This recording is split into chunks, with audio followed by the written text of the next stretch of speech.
Bom, pessoal, sejam bem-vindos à última aula do nosso curso, então. Como vocês sabem, vai ter uma sessão, como uma espécie de sessão de dúvidas na próxima aula, uma sessão de vocês podem perguntar comigo, com a Mayara e etc. É a mesma sala, tá certo? Então a gente espera vocês lá. E para a aula de hoje, inicialmente, como eu tinha falado na primeira aula, a gente tinha planejado falar sobre thin shells. A gente tinha planejado falar sobre cascas finas, que é um processo que acontece algumas vezes quando você faz a colagem de dois espaços-tempos. Mas, com o andar do curso, eu fui percebendo que talvez não fosse ser uma boa ideia, porque só uma aula para isso não ia dar muito certo, principalmente deixando tanta coisa de fora, eu acho que ia causar mais confusão do que entendimento. Então, dado o interesse que teve o engajamento em uma das aulas específicas, eu achei melhor trazer um pouco do objeto principal, e é um dos grandes temas de pesquisa hoje quando a gente fala de objetos compactos, e é sobre a sombra de objetos compactos, como se calcula a sombra de objetos compactos. A gente não vai pelo processo inteiro, mas a gente vai pela parte mais simples em que só com cálculo 1 a princípio vocês conseguem desenvolver, tá certo? Alguém só terminando então, antes da gente começar, muita coisa hoje vai ser feita na matemática, tá certo? Vai ser mais computacional, é, mas eu vou fazer questão de explicar para vocês o máximo possível. Então, antes da gente ir para isso, alguém tem alguma dúvida das aulas passadas? Ficou alguma dúvida, algum questionamento, algum ponto que ficou faltando?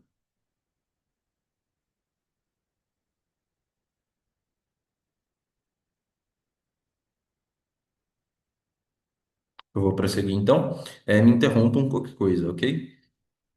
Então, pessoal, deixa eu começar a compartilhar a minha tela.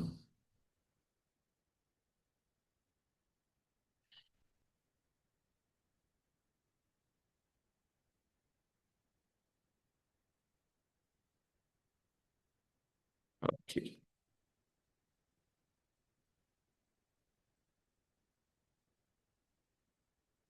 Ok. Então, gente, é o seguinte, eu já estou com esse notebook aqui na matemática, ele já tá todo compilado para a gente não ter que ficar esperando as coisas compilarem de novo, ok? Na segunda aula, quando a gente falou da estrela de densidade constante e a gente falou também do buraco negro de Schwarzschild, a gente discutiu brevemente sobre o processo de ray tracing, ou seja, o processo de fótons ao redor de um buraco negro e etc., raios de luz, né, ao redor de um buraco negro e etc., e como isso é importante para aquelas fotos de buracos negros que a gente vê quando o EHT solta uma foto dessas, né? Então, dada a importância disso, eu achei um bom ponto a gente falar um pouco mais sobre isso em detalhes. Eu não vou falar muito sobre os detalhes das coisas que, que estão escritas aqui, tá certo? Mas o nosso ponto principal é: os raios de luz ao redor do buraco negro, eles seguem uma equação muito simples, uma equação que, com os nossos conhecimentos de física 1, a gente consegue resolver. É uma equação efetiva, tá certo? Mas é mais do que suficiente para os nossos fins. E essa equação, ela vai tomar essa forma aqui. Olha só. Então, o que que a gente vai ter? A gente vai ter a seguinte coisa. Cadê? Aqui, tá aqui. Ela vai ser um termo cinético, tá certo? Ou seja, uma velocidade, aí, ok, ao quadrado. E isso vai ser igual à energia total desses raios de luz. Claro, isso aqui é de para cada de raio de luz, tá certo? E tendo sempre em mente que eu estou falando das palavras raio de luz e fóton de forma indistinguível, porque quando a gente está falando disso aqui, a gente está trabalhando no limite da ótica geométrica, ok? Então a gente tá tratando no limite em que eu posso tratar esses raios de luz como sendo partículas pontuais de luz. Por isso que eu falo as palavras fóton e raio de luz, mas não é um raio, não é um fóton de fato, no sentido de que eu estou tratando a luz como uma partícula quântica e etc. Não. É simplesmente do ponto de vista da ótica geométrica, tá certo? Então a equação ela vai tomar essa forma efetiva em que a gente tem um quadrado de uma velocidade que vai ser igual à energia total desses fótons menos um potencial e ao longo dessa trajetória, tá certo? Potencial esse que vai depender do momento angular dos fótons do quadrado do raio e daquela função a de R que a gente já tinha visto aqui no meu X é o nosso R lá, tá certo? Deixa eu ver se eu defino ele aqui em cima em algum lugar. Acho que não. Mas tudo bem, enfim, é aquele que a gente sempre vem definindo, que é um menos 2m sobre R, ok? E aí a gente consegue reescrever. Ah, tá aqui. Em que XS a gente está representando como sendo simplesmente, como eu tinha denotado antes, a gente está usando como sendo o dois m, ok? Quando a gente vai resolver essas equações no computador, normalmente é mais natural que a gente deixe elas numa forma adimensional, tá certo? E aí é por causa disso que a gente vai tomar, então, essa redefinição aqui. A gente vai tomar x como sendo igual a my, e aí por causa disso as nossas equações, a gente vai fazer algumas manipulações aqui. E as nossas equações elas vão tomar essa forma aqui, então. A gente vai ter um dy d tal, ou seja, uma espécie de velocidade num tempo próprio aqui, e aí eu não tô, de novo, eu não estou discutindo o que é tempo próprio com vocês, ok? É ao quadrado, mas é uma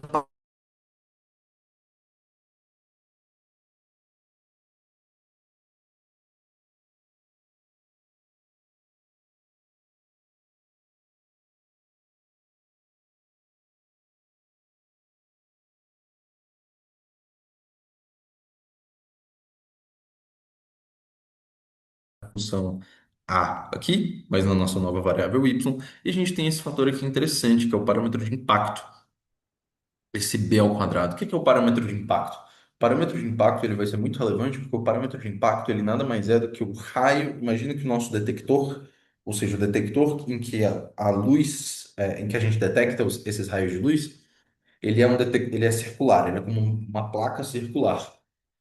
Então, eu posso atribuir a cada ponto um raio. O parâmetro de impacto ele vai ser os raios nessa placa do detector, ok? Mas mais importante em termos físicos, o que é que vai ser o parâmetro de impacto? O parâmetro de impacto ele é a razão entre o momento angular e a energia da partícula. E aí, para os fótons, então, isso aqui vai ser L sobre E, como ele está aparecendo ao quadrado aqui. Então, ele vai ficar ao quadrado aqui, simplesmente um B ao quadrado.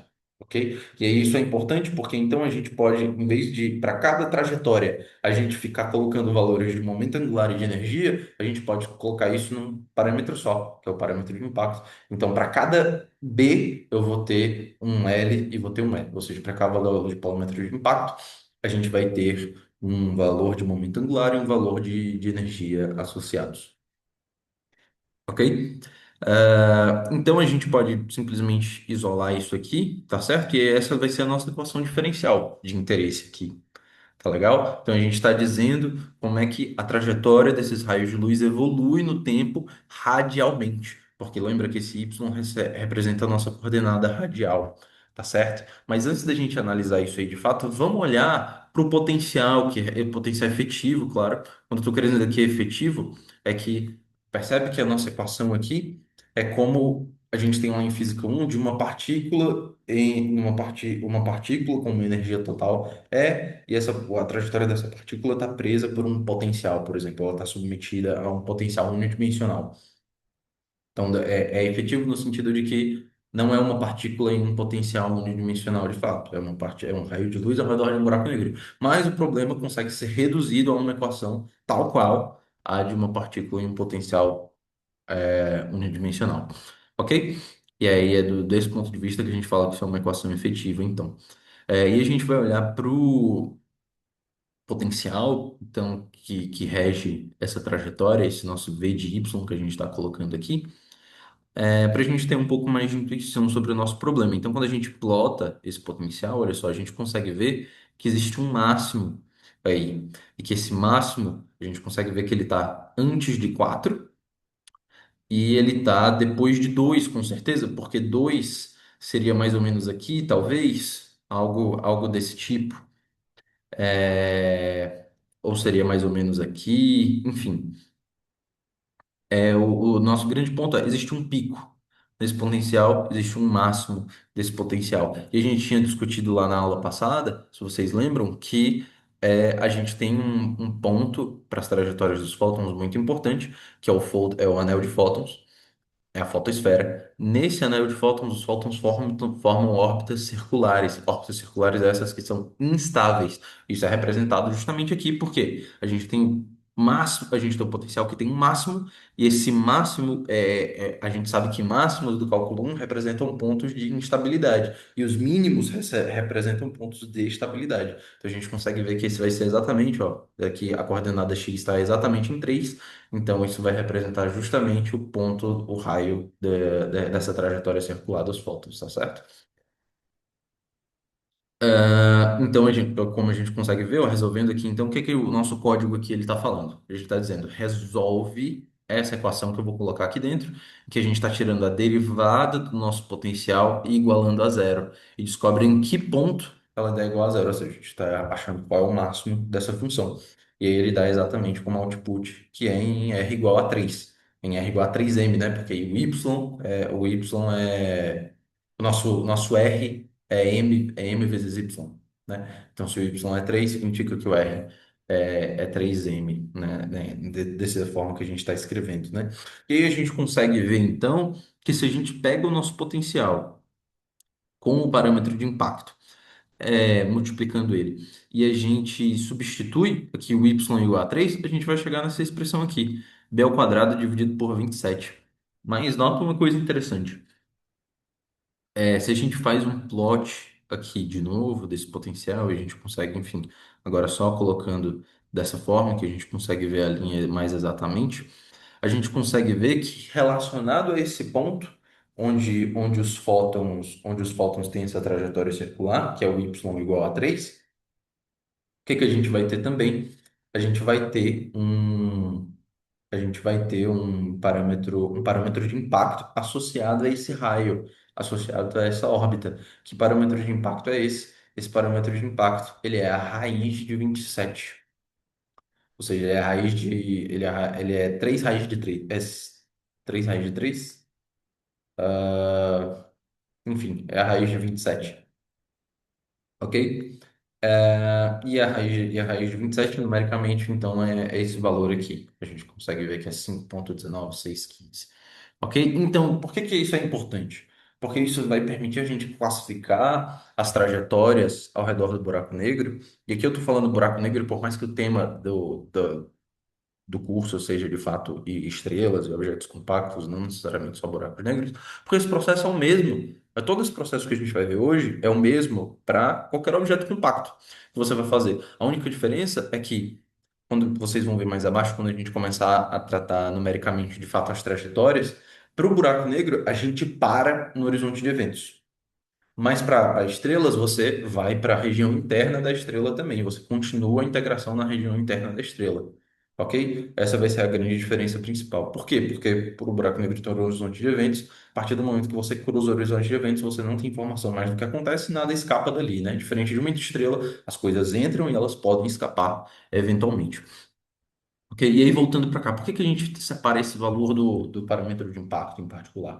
A gente separa ele porque ele é um parâmetro, ele é um ponto crítico para o parâmetro de impacto. O que é que eu quero dizer com isso? Como a gente está fazendo aqui na discussão, a gente vai separar as trajetórias em dois tipos. As trajetórias que vão ter um parâmetro de impacto maior que raiz de 27, e a gente vai ter as trajetórias com parâmetro de impacto menor que a raiz de 27.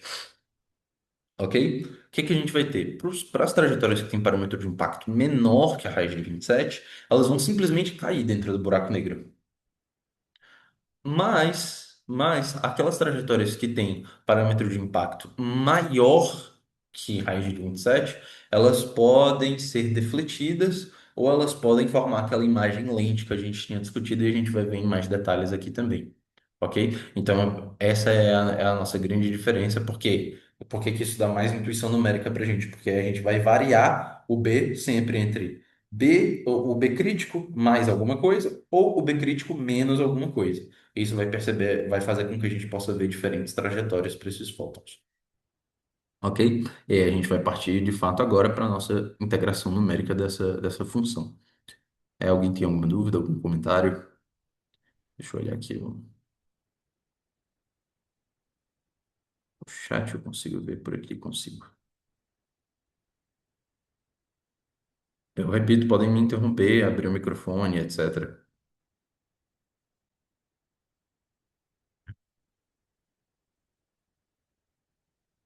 Ok. Quando a gente vai para integração numérica aqui, só antes aqui a gente está resolvendo a equação inversa, né? A gente está resolvendo o tal de y e não o y de tal. Ok? Quando a gente faz isso, só para vocês verem como é que se resolve. Aqui a gente vai usar o NDSolve, porque ND é de numerical, e aí resolve D de differential, então resolve essa equação diferencial de forma numérica. Que a gente vai colocar no argumento a nossa equação diferencial, a gente vai colocar o valor inicial dessa equação diferencial, a gente coloca aqui nesse ponto a função que vai ser integrada, ou seja, a equação diferencial, o, por exemplo, no nosso caso a gente tem isso. Telinha é igual a isso aqui. Função que vai ser integrada, então, é essa aqui. Essa daqui para cá. Não é isso? Da igualdade para o lado direito. E aí a gente coloca a variável do tempo e o intervalo de integração. Então, e é assim que a gente resolve de matemática muito simples. Para quem está acostumado no Python, eu tenho uma versão no Python que resolve essas coisas também. Eu posso ver se eu consigo disponibilizar isso no site, talvez fique mais familiar para todo mundo. Tá certo? Mas aí a gente vai estar interessado de fato aqui em resolver é o y', na verdade. E aí, para resolver o y' é muito simples. A gente simplesmente faz aquilo ali e guarda isso numa variável que a gente vai chamar de sol zero. Ok? Ou seja, o que é que eu estou dizendo aqui? Resolve essa equação com o valor inicial em que no tempo inicial ela é igual a um y inicial, me dá como resultado o y de tal e integra de TI até TF, ok? Em que, de novo, olha aqui, TI é zero, TF eu disse que é 200, o YI eu disse que é 100, ou seja, o que é que eu estou dizendo? Que o fóton ele começa de um raio muito distante, ele começa do infinito, ele está vindo de longe. E o parâmetro de impacto aqui que a gente colocou foi 10, ou seja, o dobro do parâmetro crítico. Então, a gente já tem uma certa intuição do que vai acontecer com essa trajetória específica. E aí, quando a gente faz o plot aqui, então, dessa trajetória, o que que a gente consegue ver? É, a gente consegue fazer uma comparação aqui, na verdade, né? A gente está fazendo uma comparação em que a curva vermelha é simplesmente um raio de luz num espaço-tempo plano, enquanto a curva verde é o raio que a gente está integrando de fato ao redor de um buraco negro, etc. E a gente consegue ver que no espaço-tempo plano, os raios de luz, eles sempre são linhas retas, eles sempre percorrem linhas retas.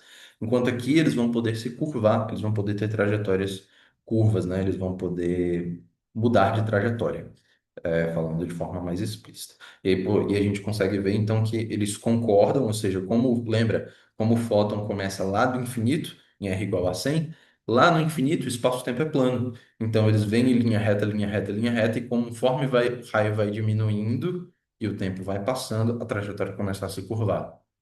Então isso já é interessante, é um check de consistência, a gente sabe que está fazendo tudo certo. Ok? Então vamos resolver de fato agora, né? Vamos resolver a nossa equação diferencial aqui. A gente vai colocar simplesmente porque essa nossa equação diferencial ela tem pontos singulares, né? Então, se por acaso o y aqui ele der zero, essa equação não dá infinito. Então, a gente não quer isso. Então, a gente vai colocar um n evento, ou seja, quando o valor absoluto disso aqui for menor que esse número para a integração. Ok? Stop integration. Por que também? Porque esse argumento aparece dentro de uma raiz. A gente quer garantir que não vai dar valores complexos, a gente só quer valores reais. Tá certo? E aqui simplesmente eu escolho um método de integração, nada demais em relação a isso. Só que presta atenção no seguinte detalhe: essa nossa equação diferencial, voltando aqui, olha só, cadê? Tá aqui. Ela tem um mais e ela tem um menos. O que é que significa esse mais e esse menos? Vamos pensar aqui comigo. Olhando para esse gráfico aqui, por exemplo, o raio começa de muito longe e ele vem se aproximando. Conforme o tempo passa, o tempo aqui é o eixo X e o raio é o eixo Y. Conforme o tempo passa, a gente consegue ver que o raio diminui, ou seja, o raio de luz começa a chegar cada vez mais próximo do buraco negro. Ou seja, quando a gente começa a integrar a trajetória, inicialmente, a gente tem que começar integrando a versão menos dessa equação diferencial. Porque então o dy dt ele inicialmente é negativo. Mas chega um ponto, olha só, a gente já consegue ver isso aqui. Chega um ponto em que a gente tem um ponto de troca de sinal, em que agora o raio ele vai ser defletido, e aí o raio vai começar a aumentar, ou seja, ele vai começar a ir embora conforme o tempo passa. E aí. E aí isso permite para a gente trocar o sinal e a gente tem que levar isso em conta na integração também. Quando a gente troca de sinal, a gente vai ter que começar a integrar de novo todo o nosso processo, tá certo? É por isso que a gente faz essa troca de sinais aqui. E aí a gente vai levar isso em consideração aqui, por exemplo, olha só. A gente vai tomar então como, olha, esse é o meu novo y inicial, avalia ele no último ponto da trajetória menos. E esse vai ser o meu novo tempo inicial também. E aí vamos guardar o que a gente tem resolvido até agora e resolver tudo de novo. Quando a gente junta então essas duas informações, a gente tem isso aqui, justamente. Olha só, o tempo passou, raio de luz começou de muito longe do infinito, até que ele chegou relativamente próximo do buraco negro e depois ele foi defletido. E aí ele foi para muito longe de novo, ok? Então a gente vê que está tudo muito bem consistente. Tá tudo funcionando como a gente espera que a física realmente funcione. Alguém tem alguma dúvida, algum comentário? Agora a gente vai fazer isso para vários raios de luz, não só para um. Professor, o parâmetro de impacto ele não muda com a trajetória, ele é constante? Ele é constante. Ele é constante. Você escolhe. Por quê? Porque ao longo da trajetória, o fóton ele tem uma energia específica e um momento angular específico. De novo, a energia e o momento angular são conservados, então eles são constantes ao longo do movimento.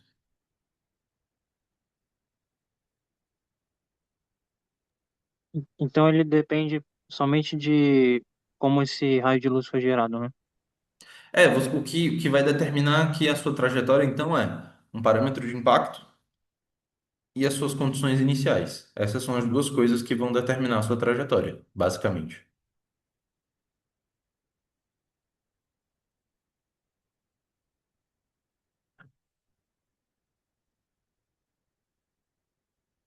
E aí eu repito, o parâmetro de impacto ele não muda, ele é constante porque a energia e momento angular são conservados. Então, a energia que é inicial, que é inicialmente é no ponto final, que o momento angular vale a mesma coisa.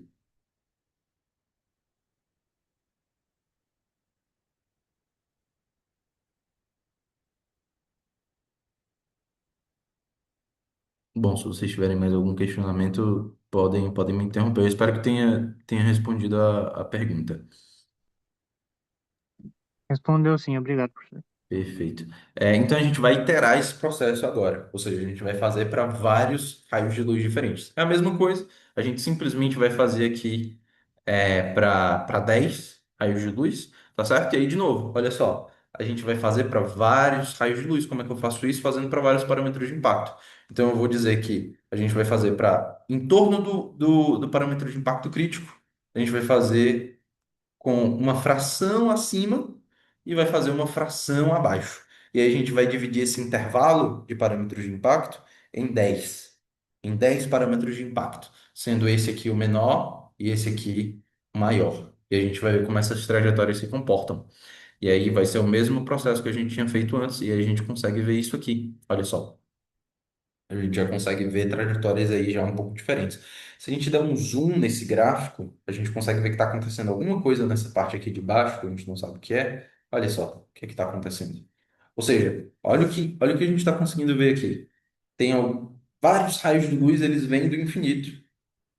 Eles vão se aproximando do buraco negro. Alguns que tinham um parâmetro de impacto maior que o crítico, eles são defletidos.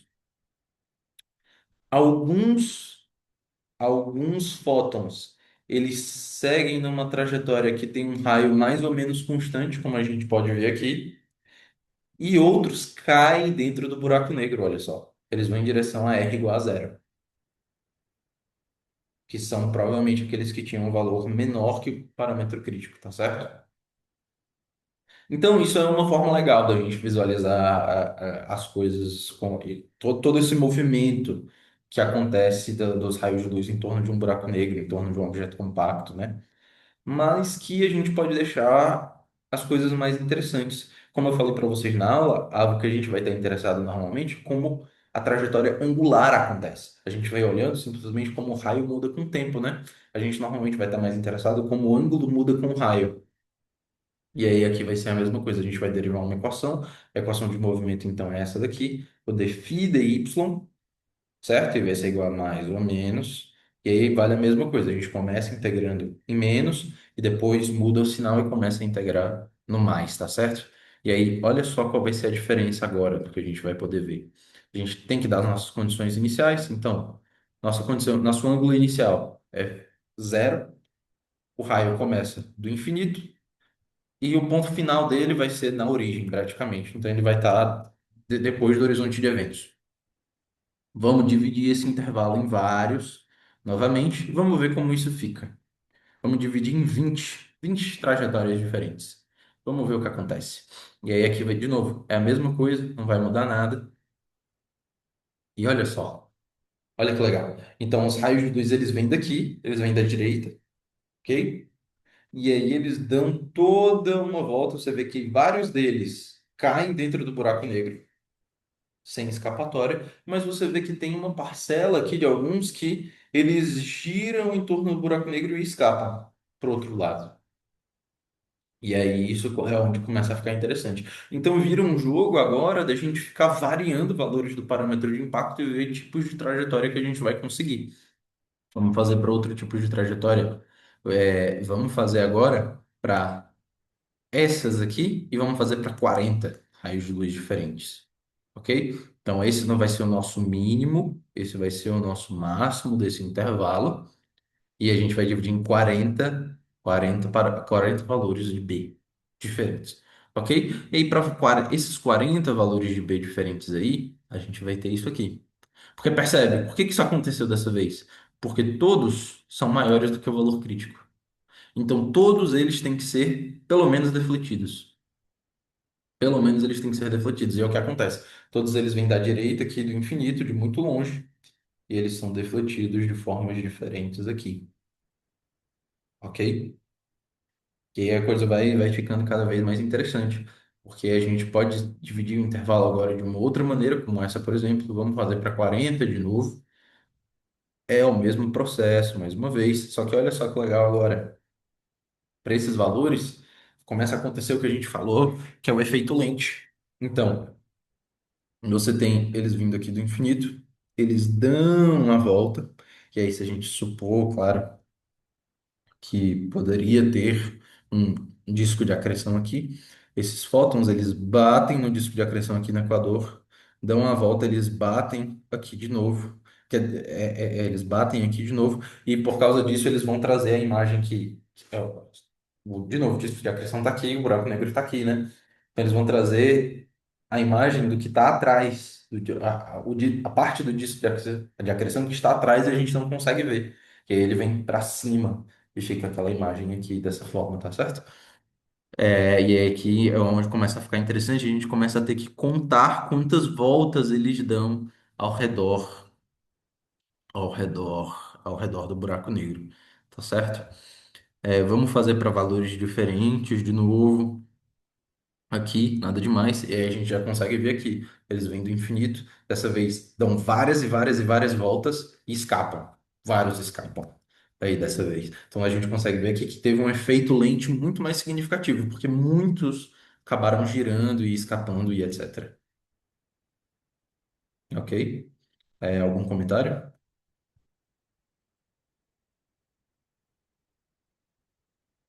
Bom, de qualquer forma, podem me interromper a qualquer momento.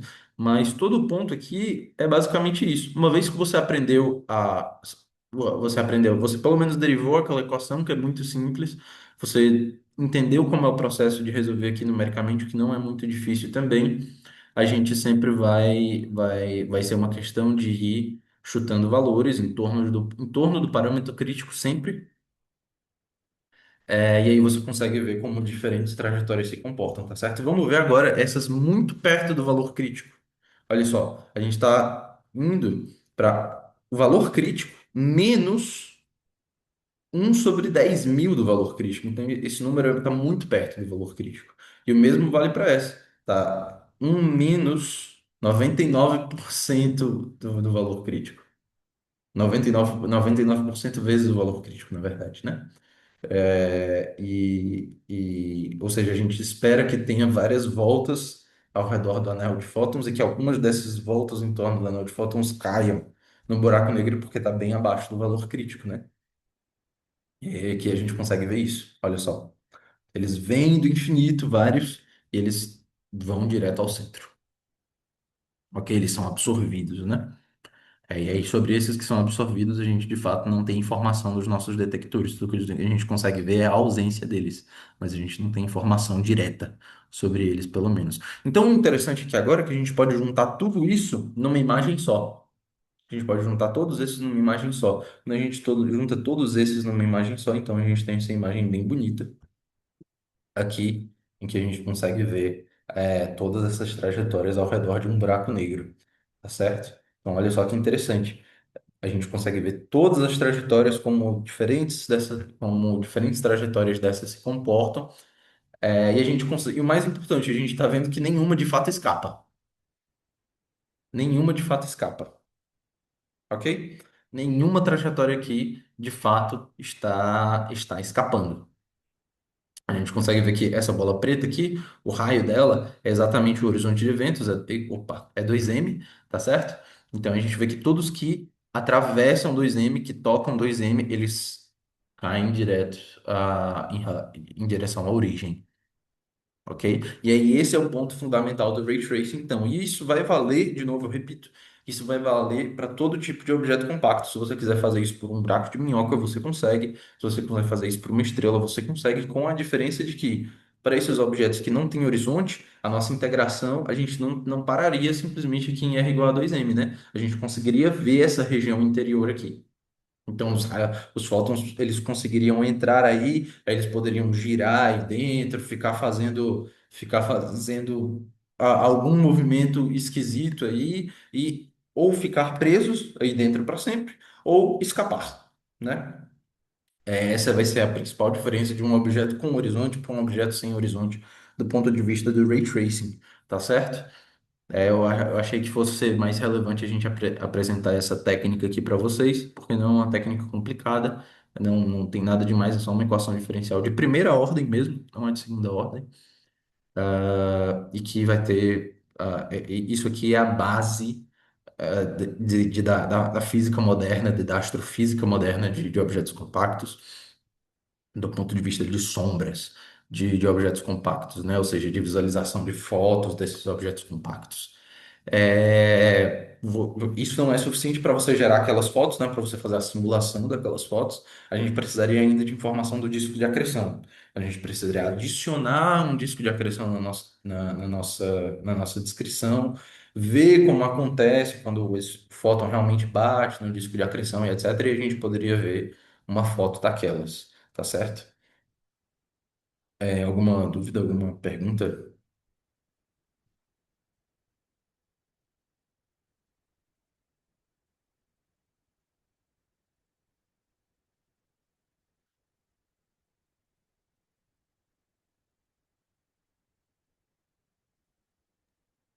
Professor,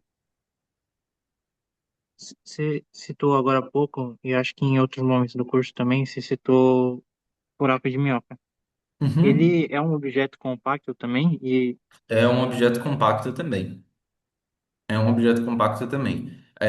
Eu queria ter feito essa conta com vocês, era o que eu pretendia falando de Finchel hoje, né? Mas eu achei melhor não. De que um buraco de minhoca, ele pode ser visto como você fazer a junção, você faz a colagem de dois buracos negros. Só para eu ficar claro o que eu quero dizer com colagem aqui, é o seguinte: você já fez eletromagnetismo ou física 3 ou alguma coisa assim? já assim, Perfeito. Lá em eletromagnetismo, o que é que acontece? Muitas vezes a gente quer resolver um problema que é o seguinte: a gente tem um campo elétrico em uma região aqui, e a gente tem uma superfície, e a gente tem um outro campo elétrico numa região aqui embaixo. E a gente quer saber como é como é o comportamento do campo elétrico, por exemplo, ou do potencial eletrostático, né? É exatamente na superfície. Como é que você faz isso? Você faz através de uma colagem, ou seja, você pega a equação você pega o campo elétrico, né? Você sabe que, não, desculpa, o que a gente tem, na verdade, vamos falar em termos do potencial eletrostático, fica melhor. A gente tem, então, potencial eletrostático em cima e embaixo, e a gente tem uma superfície que junta eles, que cola eles, vamos dizer assim, né? E aí você tem informação do potencial elétrico em uma região, tem informação da outra, você quer saber exatamente como é o comportamento na superfície. Como é que você faz isso? Relacionando com as condições de contorno. Então, você vai dizer que o potencial eletrostático ele é contínuo nesse ponto. Então, vamos chamar aqui essa região de cima de φ1 e a região de baixo de φ2. Então, você está dizendo que φ1 e φ2 nesse raio específico, por exemplo, eles são iguais. Mas a gente sabe lá quem leu o Moisés de Física 3, quem leu o Griffiths de eletromagnetismo, mas que as derivadas deles não necessariamente são iguais. As derivadas deles muitas vezes vão ser descontínuas. Esse é o processo de colagem no eletromagnetismo que a gente tem é isso. Em relatividade geral, o que você vai ter é muito parecido. Só que o seu objeto principal não é o campo elétrico ou o potencial eletrostático. O seu objeto principal é a métrica, é o tensor métrico. Então você vai exigir que no ponto de colagem a métrica seja contínua, mas que derivadas dela, que nesse caso aqui as derivadas vão ser as curvaturas extrínsecas, elas podem ter descontinuidades. E quando elas têm descontinuidades, quando acontece delas terem descontinuidades, perdão, acontece de ter uma camada fina naquela região, uma casca fina, induzida pela descontinuidade de matéria e energia, tá certo? Ou seja, de densidade e de pressão naquela região ali. Muito parecido com o que tem em eletromagnetismo, né? Quando você tem essa descontinuidade na derivada dos potenciais também, a gente consegue ver qual é a densidade de carga induzida naquele ponto ali. Então é bem similar. E aí, buracos de minhoca, como é que você faz? Você faz a colagem de dois buracos negros. Você cola dois buracos negros em um raio específico. E aí você vê como é que se comporta. Nesse caso, vai ter um fin shell aí, vai ter essa casca fina que eu tô falando o tempo inteiro. E você vai ser capaz de fazer toda essa descrição em termos disso. E aí, desse ponto de vista, sim, buracos de minhoca são objetos compactos. Você pode associar uma massa de um raio para o buraco de minhoca e ver qual é a razão dessas duas coisas. Em particular, a compacidade de um buraco de minhoca é exatamente a de um buraco negro.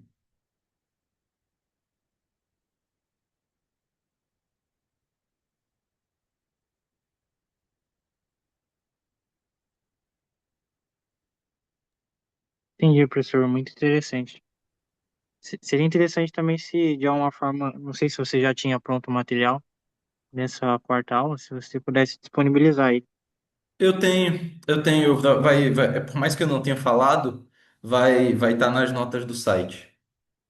Então eu quero muito até amanhã dar o upload dessas coisas. Mas enfim, eu tive esse imprevisto hoje, que a gente acabou não tendo a nossa aula no horário principal, algumas coisas atrasaram e eu não consegui só terminar alguns detalhes para que pudesse já ter no site no momento da aula, né? Mas vai estar lá.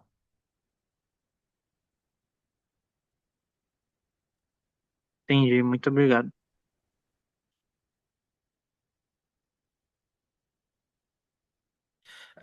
Vale mencionar que esse processo que a gente está fazendo aqui, junto com as ondas gravitacionais, para quem está fazendo o curso da Maiara também, é o que a gente chama de espectroscopia de buracos negros. Por que que é espectroscopia de buracos negros ou de objetos compactos, né? Porque você está tirando toda a informação do ponto de vista quase como se fosse uma espectroscopia de fato. Para quem não sabe o que é espectroscopia, essa coisa que o pessoal os físicos experimentais de matéria condensada fazem, que eles conseguem tirar as propriedades de luminescência de um material, por exemplo. O que a gente está fazendo aqui com o buraco negro é uma coisa muito parecida, em que a gente está vendo como é o comportamento dos raios de luz ao redor dele, como esses raios de luz interagem com o disco de acreção e como isso vai me fornecer uma imagem, né? No final das contas.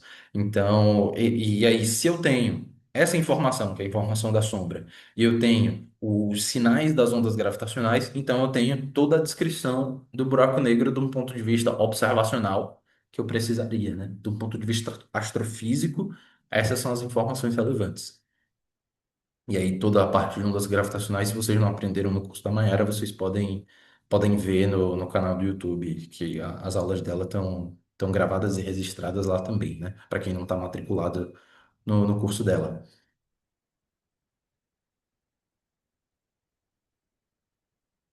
Ok, gente. Mais alguma dúvida? Mais alguma pergunta?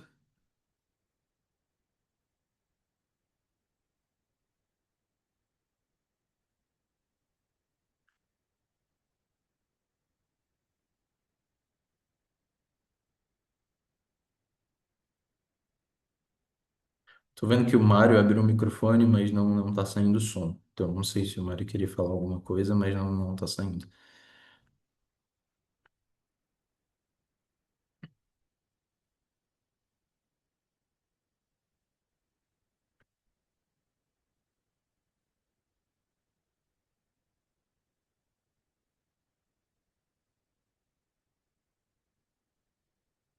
Ok, então, pessoal, foi um prazer dar esse curso para vocês, tá?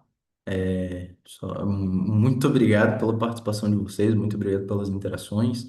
Eu agradeço qualquer tipo de feedback sobre as aulas, o que vocês gostaram, o que vocês não gostaram, o que vocês gostariam que tivesse tido no curso e não teve, enfim, qualquer tipo de comentário é extremamente bem-vindo. De novo, se vocês quiserem mandar esses comentários para mim, vocês podem falar ou no grupo do Google, que eu acho que muitos de vocês devem estar, né? Ou no meu e-mail mesmo, que eu estou colocando aí no chat de novo. Ah, tá, tem mais uma pergunta. Buracos brancos, caso existam, seriam objetos compactos? Sim, seriam. Buracos brancos, do ponto de vista, desse ponto de vista, também seriam objetos compactos. Porque buracos brancos têm a mesma compacidade de um buraco negro. Exatamente a mesma compacidade. Com a única diferença de que eles só jogam matéria para fora, né? Eles não absorvem matéria de forma alguma. E aí entra num ponto interessante, que é que se os buracos brancos eles só irradiam para fora, então, de um ponto de vista prático, você não poderia dizer que eles são estáveis, né? Porque eles estão jogando matéria para fora o tempo inteiro. Enfim, é um processo um pouco mais técnico, um pouco mais delicado, eu não vou entrar nos detalhes disso agora. Mas respondendo a pergunta, sendo bem direto, a resposta é sim. Eles seriam objetos compactos.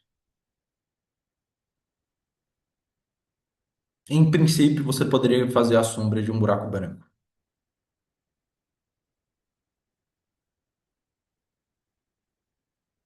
Seriam equivalentes àquela energia, àquela estrela, as gravastars. Não seria equivalente às gravastars, porque as gravastars, elas não têm horizonte. Um buraco branco tem horizonte. E as gravastars têm um interior muito bem definido. A gente sabe do que é o interior de uma gravastar, do ponto de vista teórico, claro, né? A gente sabe que o interior de uma gravastar é feito de energia escura, etc e tal, ou seja, de constante cosmológica positiva. Então não é a mesma coisa. Mas gravastars são objetos compactos também.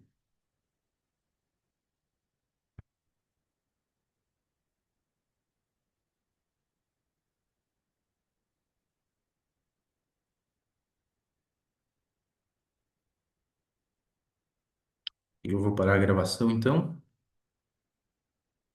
Parar o compartilhamento dela, parar a gravação.